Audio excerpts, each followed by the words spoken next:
वह सरेंडर करते हैं। और जो मीडिया से जानकारी मिली है कि अपने परिवार से अलग होकर चंपई सोरेन को वो राज्य के विधायक दल का नेता बना के रूप में शपथ दिला रहे हैं, तो कम से कम परिवार से बचे।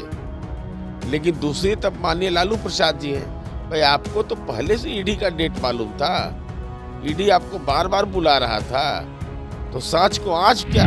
तो सवाल इस बात का है ना भाई कि जिस समय ये संपत्ति खरीदी गई उसमें आप नाबालिग थे, इससे कोई इनकार नहीं कर सकता है। तो लालू जी को दोषी ठहराइएगा ना कि लालू जी ने हमको फंसा दिया है। हम ऐसे पिता के पुत्र हैं जो पिता ने अपनी संपत्ति अवैध तरीके से अर्जित की और हम उसके आज कानून के शिकंजे में आए। नमस्कार, आप देख रहे हैं न्यूज फोनेशन में हूं आपके साथ नरोत्तम। नीतीश कुमार एक बार फिर एनडीए के साथ आकर बिहार में 9वीं बार मुख्यमंत्री के रूप में शपथ ली है। अब इसके बाद जो विपक्षी पार्टियां हैं कांग्रेस, आरजेडी, अब नीतीश कुमार पर लगातार हमलावर है। हमारे साथ हैं जेडीयू के मुख्य प्रवक्ता हैं एमएलसी नीरज कुमार। अगर आप लोग सरकार से हटते ही विपक्षी पर लगातार ईडी का कार्रवाई करवा रहे हैं, हेमंत सोरेन गिरफ्तार हो गए, लालू तेजस्वी पर रेड हो रहा है, लालू और तेजस्वी ट्वीट कर रहे हैं कि हमारी हत्या नहीं है, लोकतंत्र की हत्या कर रहे हैं। मैं इससे असहमत हूँ। भाई हेमंत सोरेन की गिरफ्तारी हुई है ईडी के मामले में, लोकतंत्र के लिए यह इससे बड़ा कलंक क्या होगा कि राज्य का मुख्यमंत्री है फरार। अब खोजा जा रहा है कहाँ है ये, कहाँ है ये। दबिश बनने के बाद वह सरेंडर करते हैं। और जो मीडिया से जानकारी मिली है कि अपने परिवार से अलग होकर चंपई सोरेन को वो राज्य के विधायक दल का नेता बना के रूप में शपथ दिला रहे हैं, तो कम से कम परिवार से बचे। लेकिन दूसरी तरफ माननीय लालू प्रसाद जी हैं, भाई आपको तो पहले से ईडी का डेट मालूम था, ईडी आपको बार बार बुला रहा था, तो सांच को आँच क्या। हम पर आरोप लगेगा तो हम क्यों नहीं जांच के लिए देंगे। हम पर एफआईआर होता है तो हम जाते हैं कि नहीं। इसलिए ये ऐसे सवाल पर राजनीतिक बयान देने से बेहतर होगा, राजनीतिक न्यायपालिका जाने से बेहतर होगा। न्यायपालिका जाइए, वहाँ बोलिए कि ये गलत है, ये सही नहीं है। लेकिन केवल राजनीतिक ट्वीट करने से जनता क्विट कर देगी। पहले चंडीगढ़, फिर बिहार, अब झारखंड में लोकतंत्र के आप लोग हत्या कर रहे हैं। तेजस्वी यादव कहें कि अब जनता आने वाले चुनाव में इसका जवाब देगी। अरे वो तो अलग विषय हो, तो राजनीति में जनता विषय दे, लेकिन ईडी में जाके जवाब दीजिए ना, तो जनता देगी लोकसभा के चुनाव में जवाब।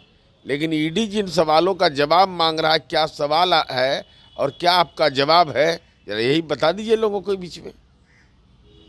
कहा जा रहा है कि जब तेजस्वी यादव पर जमीन जिस समय लिखाया था उस समय तो वो बच्चा थे, तो वो कहाँ से बता पाएंगे। अरे भाई तेजस्वी जी राज्य के उप मुख्यमंत्री रहे, अब उनके नाम पर, उनके निक नेम पर भी है, उपनाम पर भी उनका है, उनके नाम पर जमीन है, तो काहे नहीं म्यूटेशन कराए, दाखिल खारिज काहे नहीं कराए, रसीद काहे नहीं कटवाए।